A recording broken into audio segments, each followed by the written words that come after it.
చేయడం జరిగింది. కాబట్టి కదిరి ప్రజలు ఇక ఏమి చింత లేకుండా ఏం సర్వీసెస్ ఉన్నా కానీ ఇక్కడ వచ్చి ప్రతి ఒక్కరూ ఈ సర్వీసెస్ని యూజ్ చేసుకోవాల్సిందిగా మరియు యాజమాన్యం వారి పట్ల బాగా సర్వీసెస్ ఇవ్వాల్సిందిగా మరియు వాళ్లకు తగిన శ్రద్ధ తీసుకొని 24/7 సర్వీసెస్ దీంట్లో ఉంది. క్యాజువాలిటీ కానీ ఏమైతే ఎమర్జెన్సీ సర్వీసెస్ ఉన్నాయో, ఎందుకంటే doctor Ashok Reddy critical care చేశారు.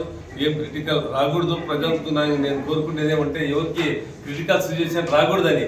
కానీ ఒకవేళ అలాంటి సిచ్యువేషన్ వస్తే డాక్టర్ అశోక్ రెడ్డి గారు క్రిటికల్ కేర్ డాక్టరు స్పెషలైజేషన్ చేశారు. ఈ సర్వీసెస్ని ప్రతి ఒక్కరూ సద్వినియోగం చేసుకోవాల్సిందిగా మరియు డాక్టర్లు కూడా ప్రత్యేక శ్రద్ధ తీసుకుని ఎంతో బాగా చూసుకోవాల్సిందిగా కోరుకుంటూ ఈ హాస్పిటల్ని సందర్శించినందుకు చాలా సంతోషం ఉంది. సెలవు తీసుకుంటున్నాను.